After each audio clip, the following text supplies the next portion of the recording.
अस्सलामु अलैकुम वरहमतुल्लाहि वबरकातुहू। बिस्मिल्लाह वस्सलातु वस्सलामु अला रसूलिल्लाह। मुअज़्ज़ज़ नाज़रीन इकराम, 1967 में मिस्र और इसराइल के दरमियान बड़ी जंग हुई।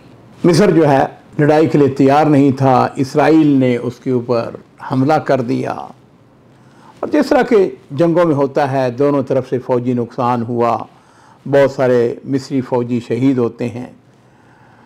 उनके जो बेवा औरतें थी, बच्चे थे जो यतीम हो गए, उनकी निगहदाश्त के लिए, उनकी इमदाद के लिए उसर शुहदा के नाम से एक डिपार्टमेंट कायम किया जाता है और उसका जो इंचार्ज है वो जनरल समीर उनका नाम था, उनको बनाया जाता है। वो इस वाक़े के रावी हैं। वो कहते हैं कि मेरी ये ज़िम्मेदारी थी कि जो शुहदा थे उनकी बेवाओं को अमदाद मुहैया करना, उनको फूड मुहैया करना, उनको ज़रूरियात को। कहता मैं एक दिन दफ्तर में बैठा हुआ था कि एक खातून का फ़ोन आया। उसने कहा मैं आपसे मिलना चाहती हूँ। मैंने कहा क्यों मिलना चाहती हो? उसने कहा मैं कुछ जो बेवा औरतें हैं उनकी कफ़ालत, उनकी यतीम जो बच्चे हैं उनकी कफ़ालत अपने ज़िम्मे लेना चाहती हूँ। खैर वो आ गई, मुलाकात हुई। कहता मेरे ख़्याल में ये था कि वो 2 या 3 फैमिलीज़ की ज़िम्मेदारी कबूल करेगी, लेकिन मुझे बड़ा ताज्जुब हुआ कि जब उसने कहा कि मैं 200 फैमिलीज़ उनको हर महीने उनके घर में जो फूड है वो मुहैया किया करूँगी। मुझे ज़ाहिर बात है बड़ी खुशी हुई। मैंने उससे पूछा आप कौन है? उसने बताया कि अल्हम्दुलिल्लाह मेरा खामद तो फौत हो चुका है लेकिन मेरे पास माली हालात बहुत अच्छे हैं। कहता है कि वो सिलसिला चलता रहा, 4 महीने गुजर गए तो उस खातून का फ़ोन आया। उसने कहा कि मैं 200 और जो फैमिलीज़ हैं उनको मैं उनकी कफ़ालत करना चाहती हूँ। 400 हो गई। कहता इस तरह करते करते हर 4 महीने के बाद वो 200 फैमिलीज़ के अंदर इजाफा करती चली गई, हत्ता कि उनकी तादाद 1000 फैमिलीज़ की हो गई। यानी 1000 घराने में हर महीने फूड पैकेज जिसके अंदर जो ज़रूरियात ज़िंदगी होती हैं महीने भर की वो उनको दी जाती थी। उसके अलावा वो खातून ये करती कि हर साल मुंतखब कुछ जो शुहदा की बेवा थी उनको वो उम्रे पे लेके जाती। 5 दिन का वो टूर होता, 5 दिन के अंदर वो उम्रा करके मदीना शरीफ मस्जिद नबवी की ज़ियारत करके वापस आ जाती। खैर सिलसिला चलता रहा। कहता है कि एक दिन हमने कहा कि इस औरत ने इतना असीम कारनामा अंजाम दिया है, ऐसा करते हैं कि इसको अवार्ड देते हैं। मुल्क के जो जमहूरिया के सदर हैं उनकी बीवी, उनके हरम, वो इनको इज़्ज़त दे, एहतराम दे इसको। तो खैर वो कहते हैं कि उनकी तरफ से मुआफ़क़त आ गई। कहते हैं मैंने उस खातून को फ़ोन किया, मैंने कहा कि हुकूमत जो है वो आपका एहतराम करना चाहती है, आपको इज़्ज़त अवार्ड है जी। उसने कहा नहीं। उसने कहा कि अगर ये आपने काम किया तो मेरी वो सारी जो क्या कहते हैं नेकियां, हाँ जी, वो तो सारी की सारी ज़ाया हो जाएंगी। मैं मैं अपना नाम भी नहीं चाहती हूँ, कतन किसी को नहीं बताना मैं कौन हूँ, क्या करते हो, मैं अल्लाह के लिए कर रही हूँ। कहते हैं हम खामोश हो गए। कुछ वक्त गुजरा, मैं रिटायर हो गया। खैर कहते हैं कि रिटायरमेंट को भी कई साल गुजर गए कि एक दिन मुझे टेलीफोन आया कि एक खातून वो आपसे मिलना चाहती है लेकिन वो इस वक्त ओल्ड होम के अंदर है और वो कहती है कि या तो वो खुद आ जाए। तो मैंने उससे कहा कौन है? मैं तो रिटायर हो चुका हूँ। उसने कहा नहीं, वो मुझसे रह के आप इससे मुलाकात करना चाहती हैं। लो जी नाज़रीन इकराम, वो जनरल साहब कहते हैं कि मैं वहाँ जो ओल्ड होम था वहाँ पे गया तो मैंने उस खातून को देखा। पहली नज़र में तो उसको पहचान नहीं सका। मैंने देखा कि वो बहुत बूढ़ी हो चुकी थी। मैंने उसका हाल वाल पूछा, पहचाना। मैंने कहा कि अच्छा तुम वही हो? उसने कहा हाँ वही हूँ। उसने कहा फिक्र ना करो, वो जो 1000 ख़ानदान का घरानों का मैंने वो जो फूड पैकेज वो मैं हर महीने देती थी वो दे रही हूँ अल्हम्दुलिल्लाह। मैं यहाँ पे ओल्ड होम में इसलिए आ गई हूँ कि यहाँ पे ये जो ख़वातीन हैं इनके साथ मैं बैठती हूँ, इनकी निगहदाश्त करती हूँ, इनके जो अमूर हैं मसाइल हैं उनके अंदर इनके साथ तावन करती हूँ। मैंने कहा बहुत अच्छी बात है। कहते मैंने ज़रा हिम्मत करके इससे सवाल किया। मैंने कहा आप इतने खैर के काम करती हैं तो आपकी अपनी कोई औलाद नहीं है, आप उनके दरमियान रहें। कहने लगी हाँ बिल्कुल औलाद है, मेरे 2 बेटे हैं, एक मेरी बेटी है। कहने लगी कि मेरी बड़ी ख्वाहिश थी मेरे औलाद हो, औलाद हुई, अल्लाह ने बेटा दिया तो मेरी ख्वाहिश थी कि वो डॉक्टर बन जाए। तो मेरा बेटा जो है वो डॉक्टर बना, ज़बरदस्त डॉक्टर बना, और फिर वो अमेरिका चला गया। अमेरिका उसने, ज़ाहिर बात है कि उसकी शादी, बीवी, बच्चे, सब कुछ, 10 साल हो गए हैं मेरी उसके साथ मुलाकात नहीं हुई है। कभी कभार टेलीफोन की बर्बाद हो जाती है। और जो बड़ा बेटा था वो दुबई के अंदर, मैंने उसकी माली सपोर्ट की, उसने वहाँ पे कारोबार शुरू किया, माशाल्लाह बहुत अच्छा उसका कारोबार हो रहा है, लेकिन उसको भी वक्त नहीं मिलता, उससे भी मुलाकात हुए कई साल गुजर चुके हैं।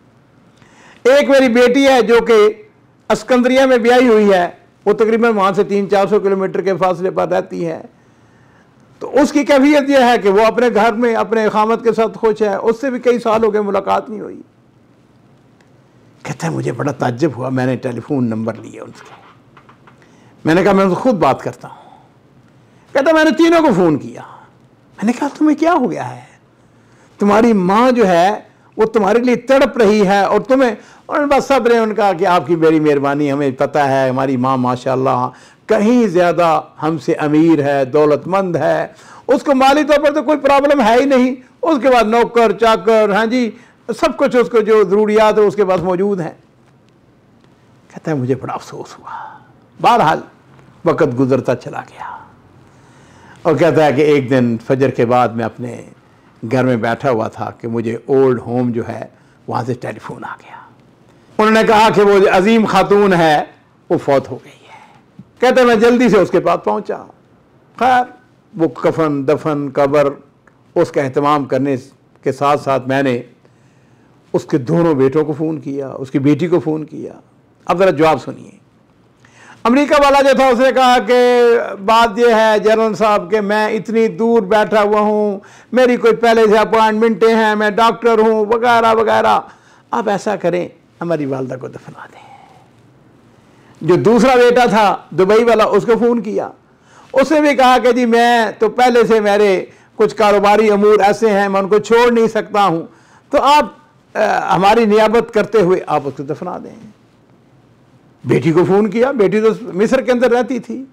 बेटी ने कहा जी असल में बात यह है कि मेरी नवासी उसका आज मैच है और मैंने अपनी नवासी को मैच के अंदर उसको तशजीह देने के लिए मैंने उसके साथ वादा कर रखा कि मैं तुम्हारा मैच देखने के लिए आई हूँ, लिहाजा मैं उसको नहीं छोड़ सकती, आप मेरी माँ को दफना दें, हमें आपके ऊपर एतमाद है। कहता जी मुझे बड़ा अफसोस हुआ, बहरहाल मैंने दफना दिया उनको। कहता है कि दफनाने के 3 दिन के बाद वो अमेरिका वाला बेटा भी आ गया, दुबई वाला भी आ गया, वो सिकंदरिया वाली बेटी भी आ गई। सबसे पहले वो हॉस्पिटल में गए, उन्होंने जाके अपनी वालदा की डेथ सर्टिफिकेट हासिल किया। और ये क्यों हासिल किया नाज़रीन इकराम, आप पहचान सकते हैं, आप जान सकते हैं, इसलिए कि वो अपनी माँ की जायदाद उसमें से अपना हिस्सा लेने के लिए आए थे। कहता है कि मुझे बड़ा अफसोस हुआ। बहरहाल उन्होंने अपना अपना हिस्सा वसूल किया, करने के बाद अपनी अपनी जगह चले गए। मेरा उनके साथ बहरहाल किसी न किसी वास्ते से रब्ता रहता था।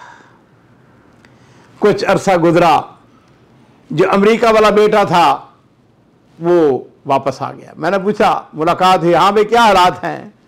उसने कहा हाल क्या होना था, मेरी बीवी और मेरे बच्चे मुझको छोड़ के वो सारी जायदाद के ऊपर वो काबज होके अब मुझको अलहदा हो गया, उससे मुझको तलाक दे दी और मैं मजबूर होकर वापस आ गया। जो दुबई वाला था उसने को बदयांती का मर्तकब हुआ या क्या हुआ, बैंकों के साथ उसने मामला किया या शेयर के बिजनेस के अंदर, बहरहाल वो बिल्कुल मुफरस और कल्लाश होके काहिरा के अंदर वापस आता है, इस हालत में कि वो एक शुग्गा सिर्फ एक अपार्टमेंट की तलाश में था जिसके अंदर वो रह सके। कहता है जो बेटी से सिकंदरिया वाली वो भी वापस आ गई। मैंने पूछा तुम्हारे क्या हालत है? उसने कहा मेरी हालत यह है कि मेरी अपनी सगी बेटी जिसके लिए मैंने घर बड़ी मेहनत से बनाया था, उसके नाम लगाया था, उसने मुझको अपने घर से बाहर निकाल दिया। उसने कहा जाओ मेरा तो कोई ताल्लुक नहीं है। अल्लाह ताला ने कुरान पाक के अंदर इरशाद फरमाया ना, वक़ज़ा रब्बुका अल्ला ताबुदू इल्ला इय्या व बिल वालिदैन एहसाना। हकीकत में वो लोग बड़े मुजरम हैं जो अपने वालिदैन की नाफरमानी करते हैं। याद रखिए, इस्लाम के अंदर जो बड़े गुनाह हैं उन गुनाहों के अंदर अकूकुल वालिदैन यानी वालिदैन की नाफरमानी है। मैं उम्मीद करूँगा कि इस किस्म के वाक़यात जो हैं वो हमारी इबरत के लिए और हमारे डायरेक्शन को सीधा रखने में बड़े मावन साबित होते हैं। इस वाक़े के बारे में आपके जो तासरात हैं वो कमेंट्स बॉक्स में ज़रूर लिखिए, और उसके साथ ही मैं चाहूँगा कि ज़्यादा से ज़्यादा हमारा ये जो चैनल है इसको सब्सक्राइब करें, ताकि ये जो रोशनी है ये ज़्यादा से ज़्यादा लोगों तक पहुँच सके और फैल सके।